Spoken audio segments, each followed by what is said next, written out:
welcome to Bookish Talk, the show that encourages and enlightens bookish reading and empowers aspiring authors to write and publish their fiction or nonfiction story. My name is Pearl Sharenza. I'm co-hosting the show. With me is my friend and author of 10,000 Miles with My Dead Father's Ashes, Devin. What stage are you at in writing your book today?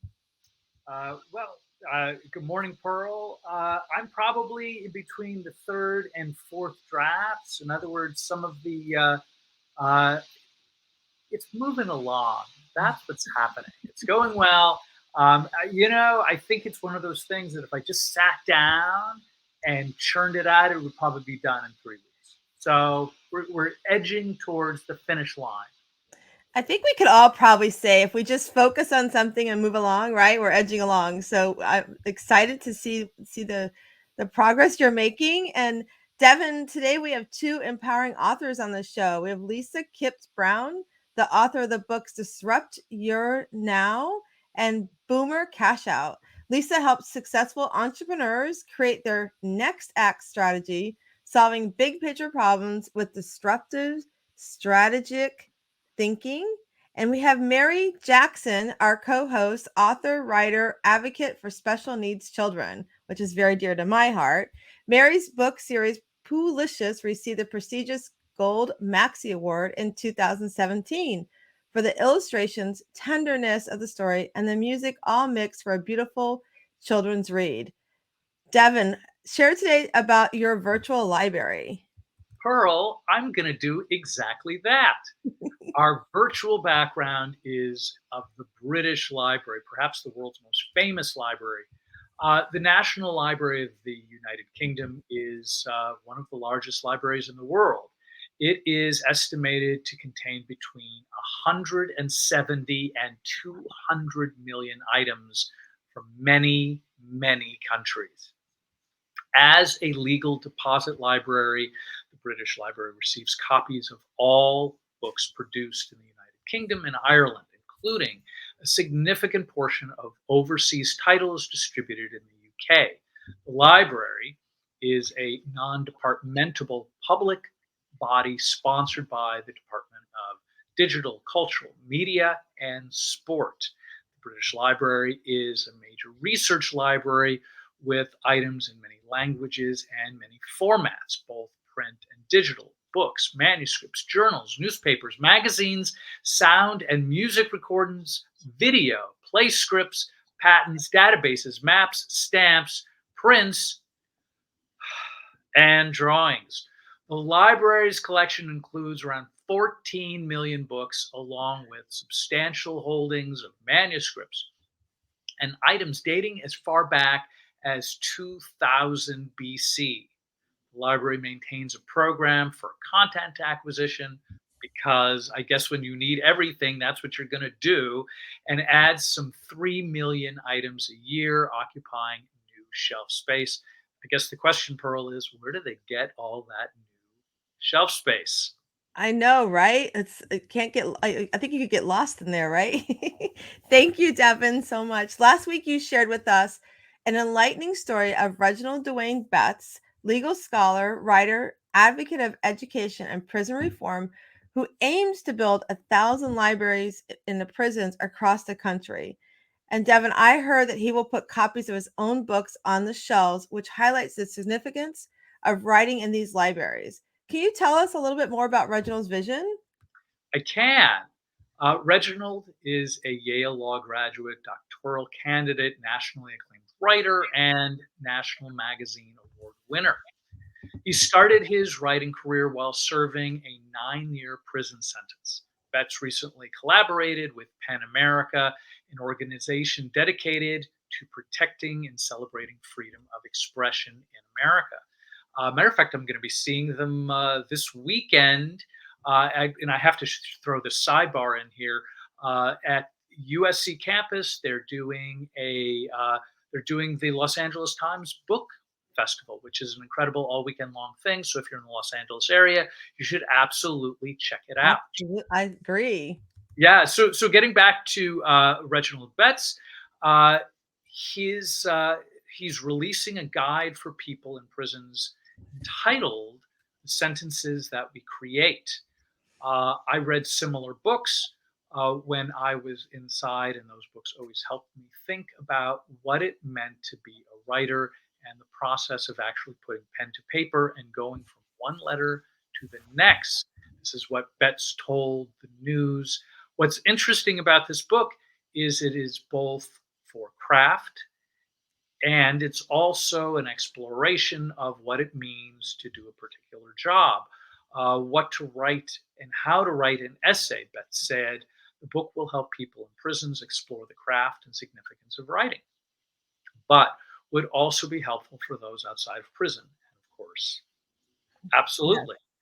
Since the book's release last month, more than 75,000 free copies of the book are being distributed in prisons, and 18,000 people have requested to read it. But Betts emphasized that this book should only be one aspect of the repertoire of books that helps one create a writing life.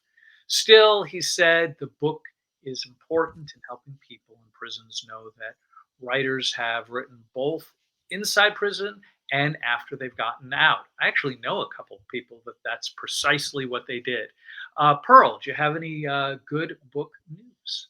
I do. I love this story. Thank you for sharing that. So, over the past month, a motley group of more than 1,300 librarians, historians, teachers, and young children have banded together to save Ukraine's internet archives, using technology to back up everything from census data to children's poems and Ukrainian basket weaving techniques.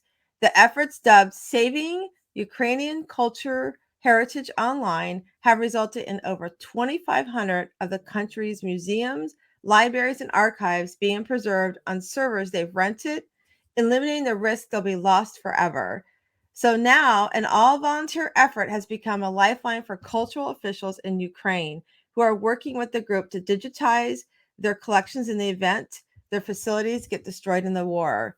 I've not seen anything like it, said Winston Tabb, Dean of Libraries, Archives, and Museums at Johns Hopkins University. We didn't really have the tools that before that made it possible to undertake this kind of initiative. Devin, this really, when I read this, it really, I was like, how amazing, because I think back to many years ago, we didn't have this capability. And so, what are your thoughts about this? Well, I mean, I war is a horrendous thing. With any luck, we're going to figure out a way as a human population to stop having it and participating in it. Yeah, The bright side, if there is one, is that the world is coming together to support Ukraine, and I think that's a good thing. I Um, agree. I think finding a way to sort of salvage their history, and God forbid it gets worse, um, they'll have that for future generations, and I think that's that's a small piece of a silver lining. Anyway, Totally, totally agree with you. So I think it's such an important thing that they're doing. So in the Ask Devin segment, you shared the what, why, and on how writing a book synopsis. Can you review those notes for clarity for us today, Devin? I can. It really isn't that complicated, and I guess probably if I was to wrap it in a nutshell, is that you just want to kind of like write the story without writing the story. In other words, get the bullet points out there and write it in prose. But to get more details in it, the synopsis of your novel should cover your plot in the broadest strokes.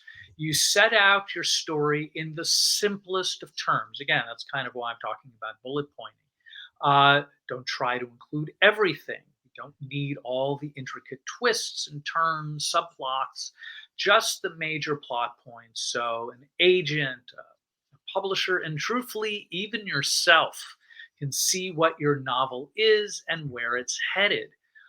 Get your protagonist's name in early on if you have one clear protagonist, and the main character's motivation. What's driving them to move forward in the story? What's at stake for them? And of course, part of that is what's at stake for the reader. It's good to show whose story this is, but don't put too many characters' names in. You don't need a full cast list.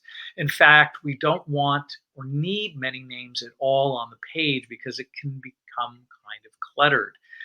This can make your synopsis confusing and difficult to understand if you have a bunch of names in there. Give us the when and the where.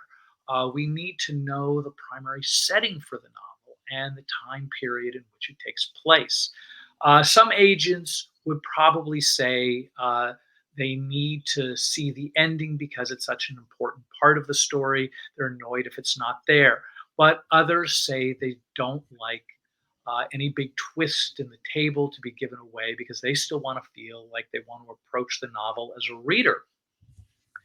You can rewrite your synopsis for each and every agent. By the way, I got two words for you, really important words: submission guidelines. Whether you are submitting to an agent or a publisher or something else, find out precisely what it is that they want and try to deliver that. At the end of the day, you're going to have to decide what feels right for you in your novel and the best way to present it. Uh, but overall, the best synopsis conveys the tone of the novel as well as the plot. If you can find a way to bring the feel and atmosphere or voice into your novel, into that synopsis, it will really bring it to life. It's not essential and not worth worrying about it if you don't do it perfectly. But if you can add it, it'll just add a little zing, which I think is some good stuff. And I think we are going to be heading in a commercial in just a moment. And we're going to be talking with Lisa Kipps Brown, author of Disrupt Your Now. So we'll be back in a couple moments.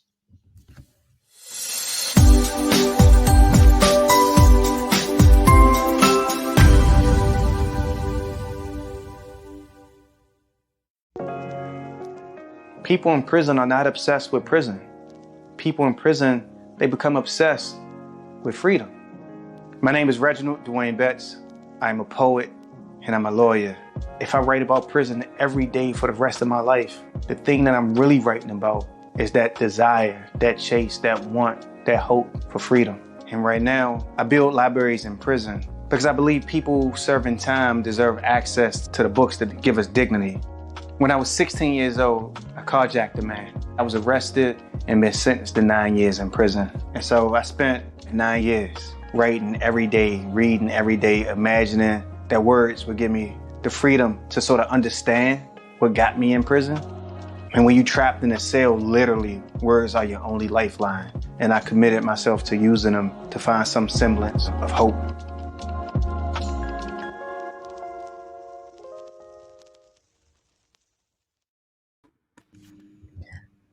Welcome to the Author's Corner. So in this segment, we interview authors that have empowering stories that share our mission, encourage millions of inspiring authors to write and publish their stories. Martin, thank you so much for being. How is your week going today?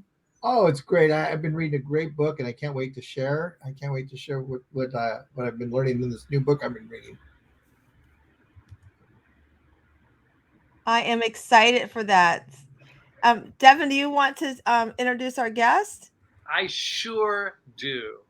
Today's guest is Lisa Kipps Brown, author of the books Disrupt Your Now and Boomer Cash Out. Lisa helps successful entrepreneurs create their next act strategy, solving big picture problems with disruptive strategic thinking. Her father was blind, which ironically gave her a kind of a natural advantage, I suppose. We're going to probably want to ask more about that. Yeah. Every day she would watch him do things that anyone would think he shouldn't be able to do: operate a lathe. I own a lathe. I want to know more about that. Ride horses, play basketball. That's got to be a subject in itself. Own a business and even mow the grass. She absorbed a different way of thinking and wasn't even aware of it.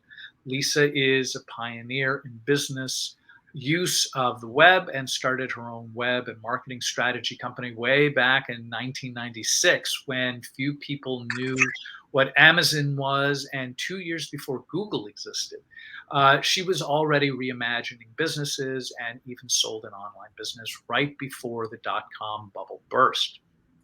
Other achievements include saving companies from bankruptcies and tripling CARES Act funds for rural communities via innovative matching gift card campaigns.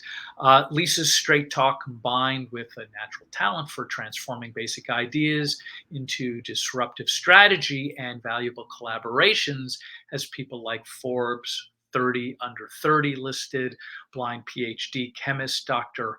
Hobie Wedler calling her a cognitive powerhouse. Steve Sims, author of Bluefishing, says she is a unicorn who bridges the gap between digital natives and digital immigrants. Lisa, welcome to Bookish Talk. Thank you. Thanks for having me. Yeah, no, it's our pleasure to have you. And so I've got to ask, how did your father's challenges help you become, well, you, and perhaps influence your writing? Well, you know, the funny thing is, kids don't really pay that much attention to their parents as like the people. They look at them as parents. They don't think about what color your eyes are and your hair and everything. So to us, daddy was just daddy. It wasn't a big deal, the things that he did. And then as we grew up, we realized how amazing he was, that he literally did anything he ever wanted to do. And people just couldn't believe it. And so what happened is by growing up around somebody that does anything they want to do without accepting the status quo, you just kind of learn to naturally not take no for an answer. And when you bump up against something, you just back up and go a different way. That is, that's absolutely remarkable. I gotta know, how did he shoot baskets? Well, he also built our goal. The post, everything, but he would play like horse and around the world with my sisters and I. We would knock on the post and he could hear the distance and then he knew how high it was. And so he would just like extrapolate where he needed to shoot to. I love that notion. If there's a will, there is a way. Definitely.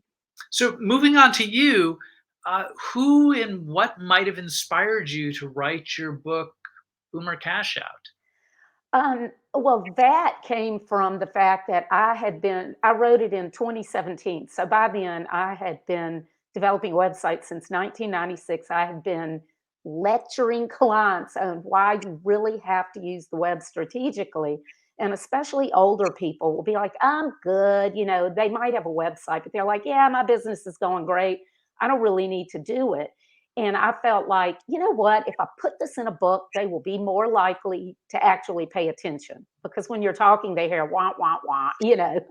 And so I wrote the book and just distilled in layman's terms why using the web strategically is so important if they ever want to be able to sell their business. Because y'all probably know only about a third of businesses ever sell. And the ones that do go for about half of what the owner thinks it's worth. So if you're not doing things to make your business stand out and make it competitive, you're going to be one of the 2/3 that doesn't sell. Mm. Can you share how you personally accomplished sort of your right now journey? Sure. And my entrepreneurial journey has always been about right now because for me it's all about living my life like I want to live it. And I think I got a lot of that from my dad. He actually owned a business, but just being around somebody that doesn't take no for an answer, I didn't fit well in the corporate environment. So I started my first business in 1990 and when I discovered the web and started web design, I realized then that the web could be a way that I could always adapt my business, live anywhere that I wanted, not be controlled. And so that's how I really started by saying, this is what I want out of my life. And every phase of my life, as my life changes, I just adapt my business so that right now I can live life like I want to live it. Wow, that's amazing. So you truly recognize your value as an entrepreneur and you pivot, you move around and make it happen. I love it. And as a website and as a web developer, you wrote a book. And can you share some of the obstacles that you've overcome in writing the book, in editing and publishing the book, The Boomer Cash Out? Well, that book was really easy for me to write because everything was already in my head. It's the things that I had always said to clients. The hardest part, though, was distilling it down into very concise language and layman's terms, because it's not a book of how to, it's a why. But I needed them to understand not just the tools, I needed them to understand the big picture behind it. You know, digital native, digital immigrant, younger people, needing to be able to attract those younger people as buyers. So the really the hardest part was getting it short enough that people would keep reading, and using the kind of language that they wouldn't feel stupid. So it has very little technical language in it, and the technical language that it does have, I explain in layman's terms. And Lisa, layman's term is good for me. So I need that. So I wanted to ask you, what inspired your author collaboration, Disrupt Your Now? Real actionable advice from 50 entrepreneurs. And what method of publishing did you use? And do you prefer author collaborations? Well, what inspired me is that over the years, I see so many people who own a business and they're miserable. And I'm like, you own a business. Why are you miserable? That's why you started it. And what I find is most people say, one day I'll do this, or someday I'll do that, or when I sell my business, blah, blah, blah. And I'm like, you can start making decisions and changes right now that help you get towards your goals. So that's why I wrote it. I wanted to make people stop and think, what do I really want out of life? And how can I start moving towards it? And the reason that I did a collaboration is because if all the advice is coming from me, it doesn't mean as much, because that's what worked for me. So I started interviewing other entrepreneurs, and literally from world famous experts to a guy who was in prison for 15 years for armed robbery. So similar, following up on what Reginald said. Um, and so at first I was going to have 10 to 12 um, entrepreneurs in it. But the more I talked to people, the more interesting it got. So I ended up with 50. And it's broken down into very short stories with a lesson after each one, so that people can learn from that person, but look at it in bigger terms, not just about exactly what the person did. They can hopefully figure out a way to apply it to themselves. So, what type of marketing are you using? I mean, it sounds like you're sort of like a web genius, certainly probably with more experience on the web than most people on the planet.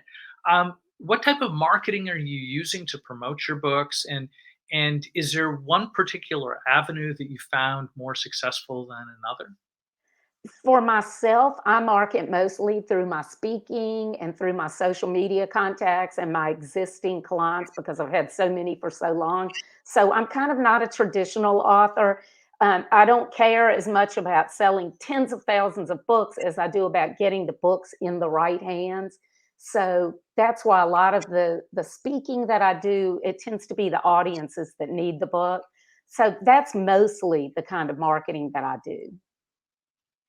So, can I ask, because you talked about speaking, do you quite literally show up with like a box of books at particular events and venues? And how did you get started with that? Depending on where I'm speaking, sometimes I will take a box of books and give them away. Sometimes whoever I'm speaking to, a group or a company, will buy books to give to the people there. So that depends. I forgot your second question. I'm sorry. No, that's okay. How did you get started in the speaking universe? Oh, yeah. I'm sorry.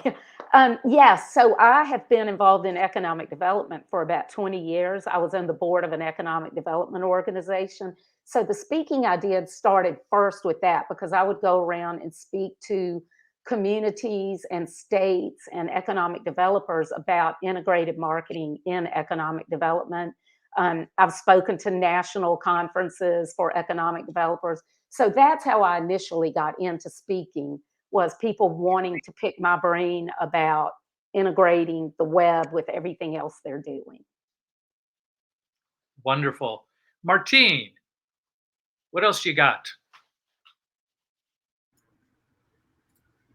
Maybe you're muted. I'm sorry, I got to hit this button all the time. That's a tough thing to do. That's tough. I really love what we're talking about here. I really love what we're talking about here. I'm learning so much from you. And my thought is in addition to your speaking, in addition to getting your book out, what other are you teaching people to do this? Is this something you're teaching young writers and people that are interested in writing to do this? Well, not specifically for writers right now, but I'm working on the companion workbook to go with Disrupt Your Now. And so along with that, I'll have a free course that people can take because I want them to be able to help themselves. And after that, I am going to be working to help people, kind of coach people through writing a book, but I don't want that to be like my professional pursuit. That's going to be more like something I want to do just to help people. That's really generous because what you have to offer is just so much in so many different areas, and so many writers are good at writing but might not be entrepreneur. They might not know marketing. It seems you are just the whole kit and caboodle, as they say. And going back to my dad, and I think this is something that people should think about if they want to write a book. Daddy, this was before they called them audiobooks. They called them talking books back then. And he had to order them from the Library of Congress. Every night, my sisters and I would go to bed and we could hear him listening to his talking books. And it would be anything from factual, basically documentary type books to Westerns and all kinds of fiction. It totally opened up the world for us. And ever since, I couldn't wait until I could read. And ever since I've been able to read, I read everything. I was one of those kids that read cereal boxes. So I want to remind people out there that when they write their book, they literally are opening the world to people, whether it's fact or whether it's fiction. And so you owe it to yourself to get whatever your story is out to the people who will either enjoy it or will benefit from it. Such great advice. Lisa Kipps Brown, thank you so much for being here with us today. When we come back from break, we will have a conversation with Mary Jackson in our Writer's Corner. Thanks for having me. Have to read it. I read a little bit about it, and it's really good, so you can really enjoy it. So congratulations, Lisa, for your launch of your book. What's going on? I'm Brian Bogert, and I was completely humbled when Lisa asked me to contribute to this book. The reason I'm humbled and honored is because she surrounded herself with some of the brightest entrepreneurs I have ever been around. She surrounded herself with a wealth of knowledge of individuals with varieties of experiences that apply to all walks of life, all different levels of entrepreneurs at different phases in their journey. I value her opinion, and I bounce stuff off her all the time, actually, but I'm really excited for her new book. Definitely check it out. I know it's chock full of information that can be useful, and congratulations, Lisa. I'm really looking forward to checking out your book.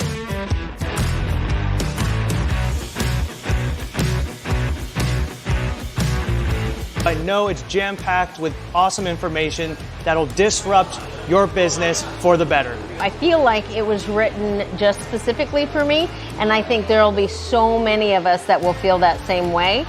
I met her a couple of years ago, and she is one of the most authentic, amazing women, entrepreneurs I have ever met. And I am so honored to be here to share this with you. If you get a chance, definitely pick up her book. It's going to change your life. Read this book, because forget about who's in it. There's amazing people in it. The person that wrote it, she's incredible, and she does not waste her time on bullshit.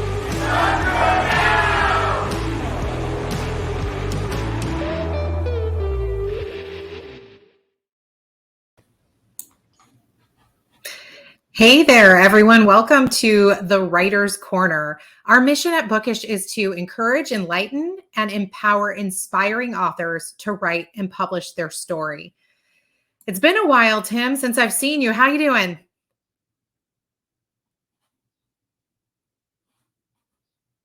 Oh, well, I think Tim might be having some internet issues. There's technology for you, but I haven't seen you in a while either. Martin, how are you? I'm doing terrific. How are you doing, Paula? That's good to see you. I am great. I am great. It is really good to see you too.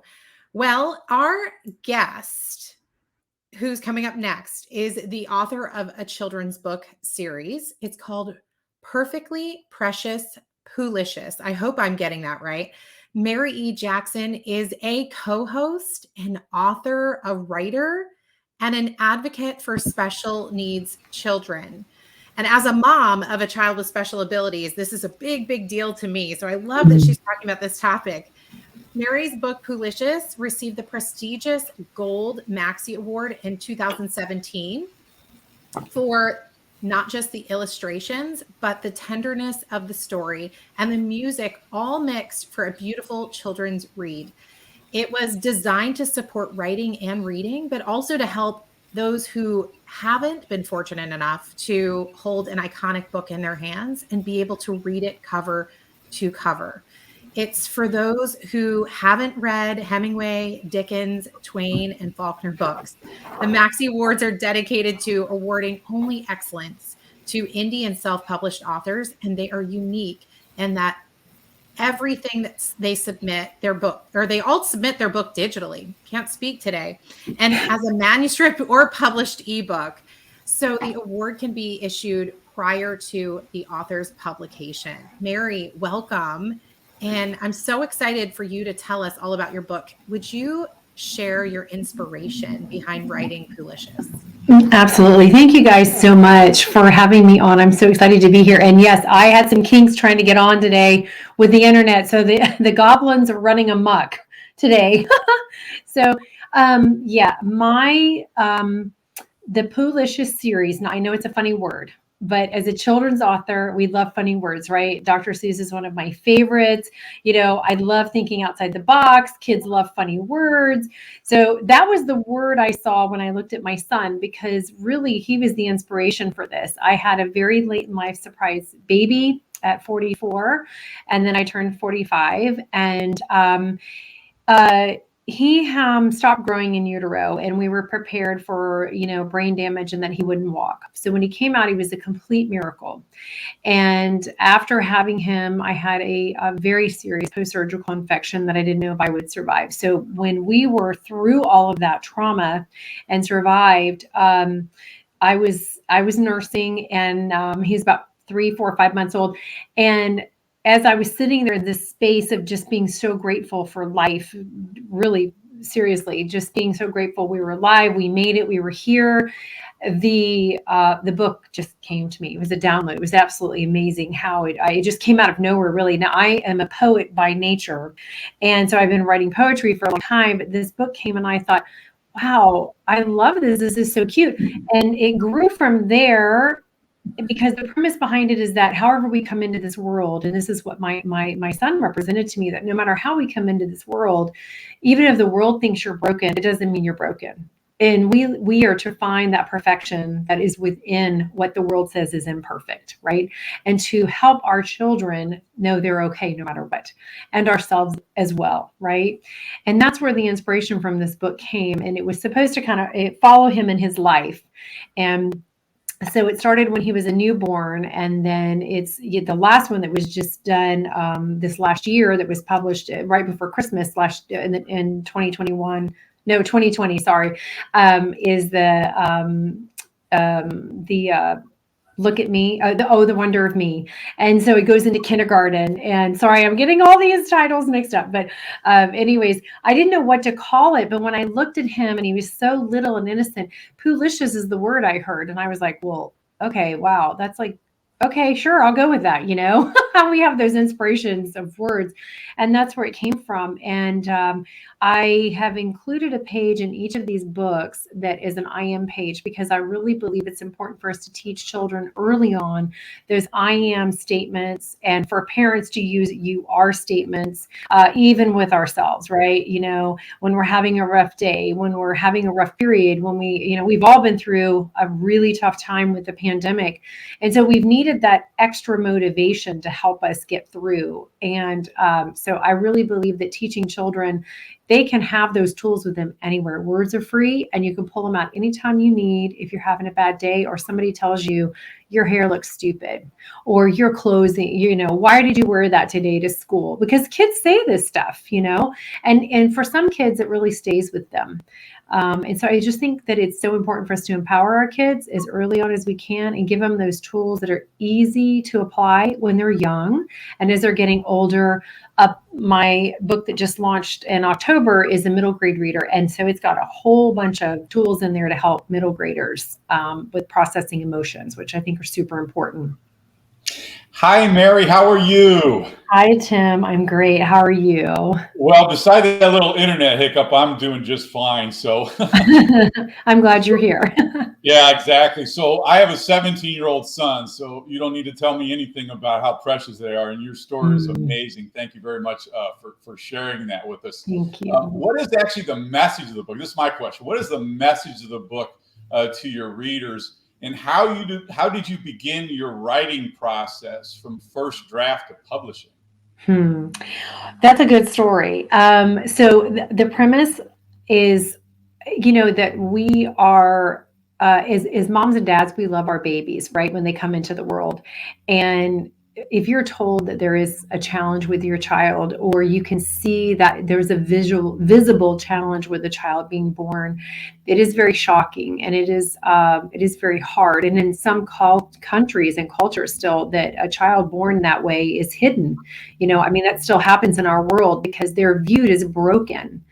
And so it's our job, I believe, as parents, grandparents, caregivers, to see that perfection that really is there beyond. It's kind of like if you were looking at a forest, you can't see the clearing behind it. You kind of got to move it just a little bit to be able to see that, to be able to see what's really there, and to help our child understand that they are okay however they came into this world. It really doesn't matter. They're brilliant, So the process for this came, like I said, in this moment, and it really did happen that way. So I keep a notebook with me all the time. I always have a notebook, and if I don't have a notebook, I use my recorder on my phone because I never know when inspiration is going to come.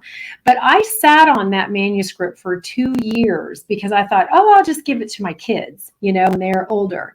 And I was like, I don't know if anybody will really like this. And it was like, what I felt like for 2 years was somebody was right here on my shoulder going, hey, lady, you got to do something with this. You need to do something with this. And I was like, I don't know what to do. Who am I? Right. So when I finally got brave enough, I say, to surrender it and allow myself to listen to a direction that was being given, then all these doors opened. And I went to someone who was academically published, naively thinking they would know anything about children publishing, because like we know, authors, every genre has its own planet almost, right? It's totally different. Publishers are different. Literary agents are different for each genre. So I was introduced to he's my co-author now on several projects we've worked on, and we hit it right off. And I showed him everything I had written in that 2-year period because he wanted to see it. And so he said, I love this one. Can I write 10 songs for this book? And I went, well, sure. Who's going to say no to that, right? And so in a week, he had them written. They're like 20, 30 seconds. They're so cheeky sweet and so innocent and so precious. I cried when he came to my house and played him on the keyboard. My daughters recorded the songs in his studio, so we do have their voices on the CD. So it's kind of a family project it turned out to be, which is great. And my little guy's face is on the cover. And yeah, so we just like, we'll be somewhere and he'll go, Mommy, look, here I am, So it's really quite sweet, actually. And so that's kind of how that whole process happened. And then after that, I wrote one about crawling and walking and standing. And then the next one is all about the quirkiness of that age 4 to 7, because they do so many funny things, right? But we want to empower them to know that all the kids their age do funny, silly things, and they're okay, even though their ears are big, or they've got, an eyebrow that's kind of crooked, or they have toes that are, they wear their clothes inside out, they're just kind of doing life their own way. And it's really cool. And I could write children's books every day because I have an 8-year-old who inspires me all the time. Right. Thank you. That's so wonderful. There's so much available out there with children. They just give you stuff to write about every single day. Mary, our mission here at Bookish is to encourage and empower people and really follow your example as a writer in looking at your process.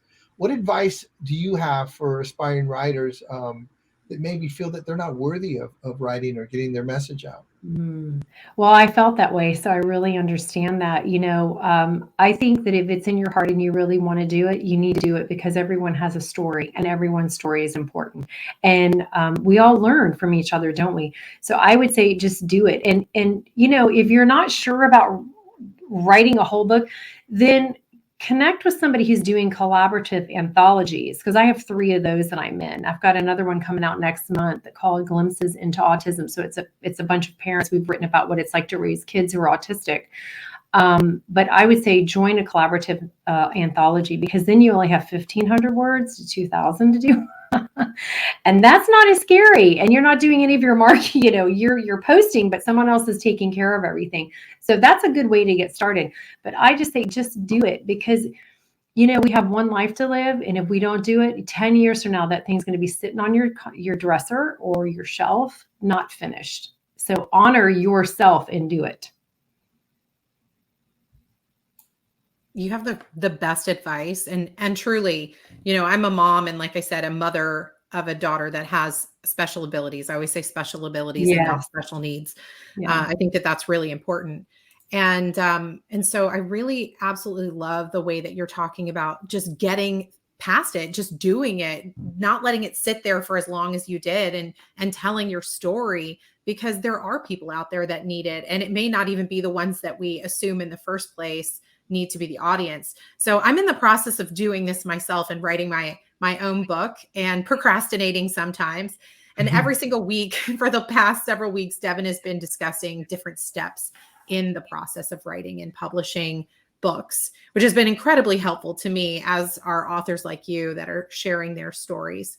So in a recent episode, though, one of our children's books authors mentioned some of the challenges around writing a children's book.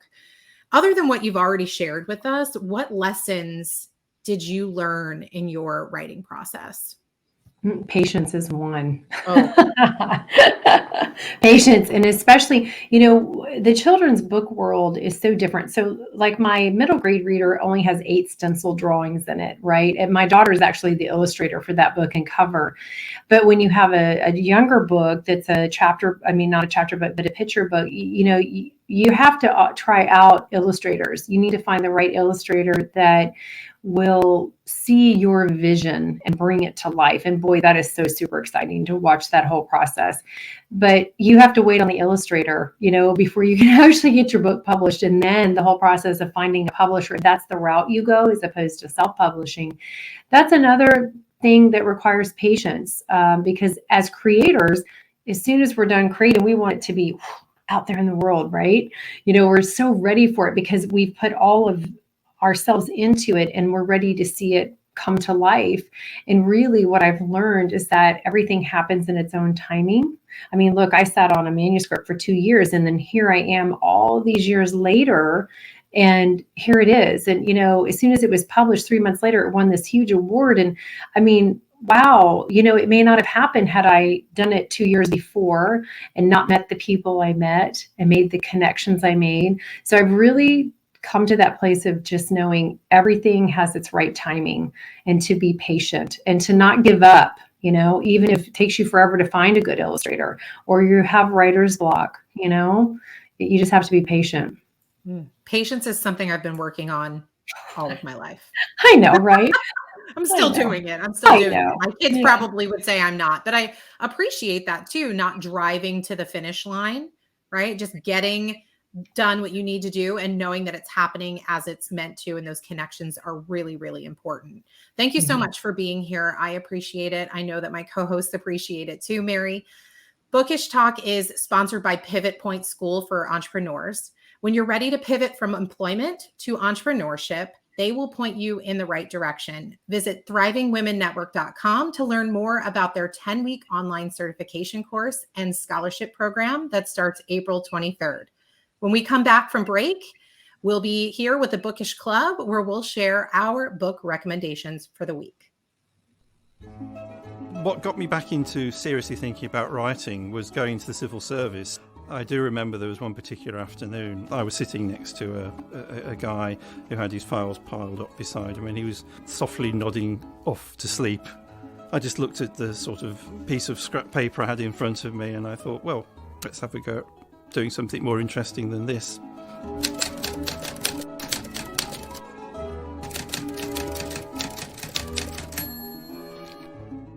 I kind of think of another of my books as the first one because I kind of wrote it like almost entirely in my head when I was a teenager, and then finally I went back to it after achieving a few other things and I got it down on paper, but it was kind of fully formed in my head.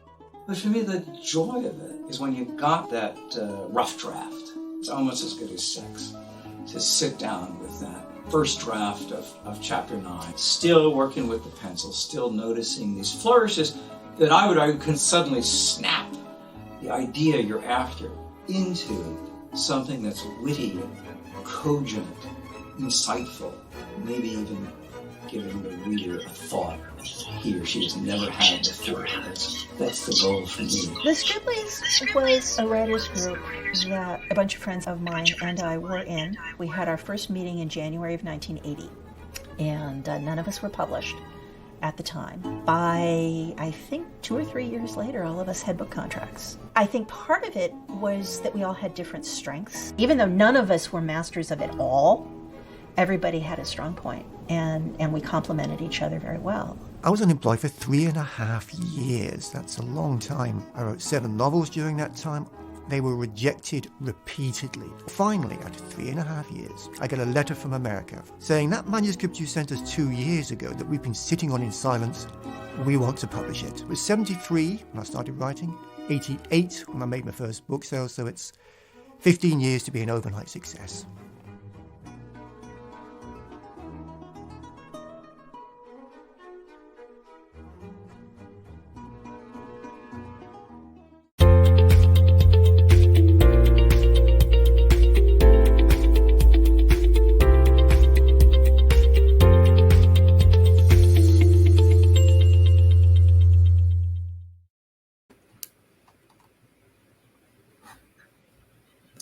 Welcome back.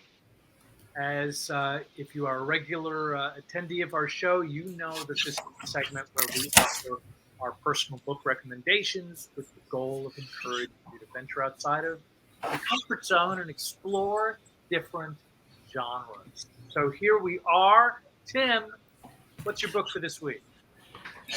My book this week is Let the Trumpet Sound, a story about Martin Luther King Jr. And the point about this book, why I wanted to add it, is you look at cultural development, long-term, things get better. But in the short term, there's actually a trend where things are really exciting after a big development, and then it kind of tails off. After the Civil War, you had Reconstruction, and then the separate but equal law, and then that tailed off. We've got kind of the same thing happening now. That's why, in light of our cultural development, I wanted to bring this book and highlight this book, because culturally what we're doing is we're dealing with prejudice as a bad thing, which is new. So the Martin Luther King story is absolutely amazing, and I love his story. So just to summarize real quickly, separate but equal was the law that was passed in 1896, which is what justified keeping African Americans separate until it was overturned in the Brown versus Board of Education ruling in 1954. And that is what was the trigger event that got this whole thing going. So it's really important to understand what separate but equal is. If you look at people as a separate group, you use it against them. And the Martin Luther King story, Rosa Parks, when she was arrested, a colleague of his came and said, we could take the separate but equal law all the way to the Supreme Court, and they did. And what's fascinating about, let me just end it as this, what's fascinating about the story is the reaction of the whites around this cultural development when the African Americans were fighting for civil rights until it was passed in 1964. And that just wakes you up to the ignorance of prejudice. So in a sort of a shakeup education on reading this book to wake us all up to let's be open-minded. Thank you so much, Tim. Martine, I know How you you read doing? something. Yeah, I'm in the middle of a book, and Tim, what a great topic, what a great book. I'm definitely going to reach out. Thank you for sharing that with Let the Trumpet Sound. For me, I'm always reading business books and personal development books. My latest book I'm reading right now is called The Infinite Game by Simon Sinek. It's an amazing book. As always, I've highlights and marks, got it all marked up. what I'm learning from this book is how to build a business where everyone associated thrives. That's just a great way. If you ask me, that's just a great way to run a business, great way to have a family, great way to have a great life, and it talks a lot about how when ego is unchecked, that it contributes to the decline and ultimate demise of corporations, of leadership, of teams, and even of families. And that leaders who embrace an infinite mindset, which is the long game versus the finite mind game, which is kind of like a football game where there's a start and there's a finish, and it's all about making money, and it's all about having your stock be at a certain amount. When you go for the infinite mindset, you build stronger, more innovative, more inspiring teams, more inspiring organizations, and people start to trust each other, and they have resilience, and they're there for the long game. They're there to have your company and your family and your organizations thrive. And Highly Paula, recommend it. thank you, Hello. Oh my gosh, I love that. Martine, I will never arrive. So there you go. So my book this week, I'll be short. Otherwise, I'll go on and on about it. It is a very short book. It's called The Last Lecture by Randy Pausch. We have a copy of that. That's amazing. It's a beautiful book. It's a quick read, and it is all about a professor from Carnegie Mellon that was given the opportunity to do his last lecture. So they get to talk about what matters most, and he had just been diagnosed with terminal cancer. And rather than talking about his dying, he talked about optimism and really taking and making use of the time that you have, because you never know how short or long an amount of time that you have from this very moment. So it's all about giving it your all. It's all about taking those chances, breaking through fear, and just doing it anyway. Thank you so much, Paula. And I read In His Own Words by Frank Zappa. Frank Zappa was somebody that I kind of loved. He was like somebody I would listen to on a show, a long lost show called Dr. Demento, where they play just weird stuff. I'm not telling you to read this book because you should be a Frank Zappa fan. I'm telling you to read it because he says a lot of off the wall things that may be even deemed offensive.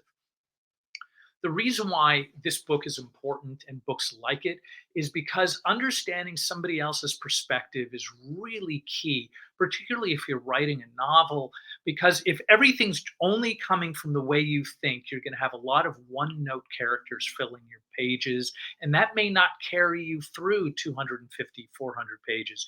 We need diversity of thought and ideas to help create a richer tapestry of what's real. And on top of that, this is the kind of book, if you have like somebody who's popular that you love, that you idolize, really what this is a compilation of interviews that somebody kind of compiled. I think it's by Barry Miles who actually compiled it. And it's something that's easy to do. And so I think the book works on a lot of levels, especially if you're new and you're thinking of putting together a compilation book of somebody that you love, that you really admire, or whether or not you are just looking to kind of round out your depth of people. So anyway, that's what we've got for this week.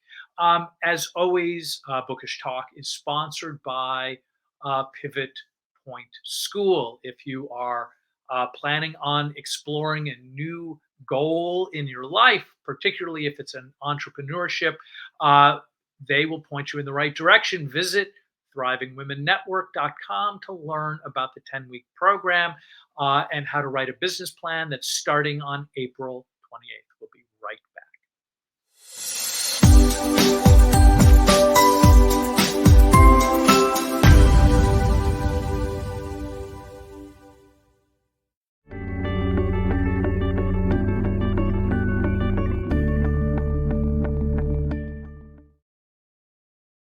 If I were 27 and trying to publish my first novel today, I might be tempted to shoot myself. But I'm 67 and I have an audience, so I'm not especially worried about my future in the book business. But I think it's much harder to be a young writer, a writer starting out today, than it was when I started out, when my first novel, Setting Free the Bears, was published back in the late 60s. Here was a novel that wasn't even set in this country. It was about a couple of Austrian students, and it had a historical section which was easily half the length of the novel, about the Nazi and then Soviet occupation of Vienna. Not a very American subject. I remember years later asking the guy who published that first novel if he would publish that novel if it came across his desk today. This was back in the 90s. And my old friend and editor and publisher, what I saw was he hesitated too long. You know, he waited. He thought, oh God, how do I answer this one? And then he said, well, of course I would publish it today. And I said, no, you wouldn't. I saw the hesitation, and he laughed and said, no, of course I wouldn't. Very telling. And I think it's a lot tougher to be a first novelist, to be an unknown novelist today than it was for me. And so I worry about what's going to happen with those good younger writers. But I don't think the book is in any particular peril. I think the book is going to survive.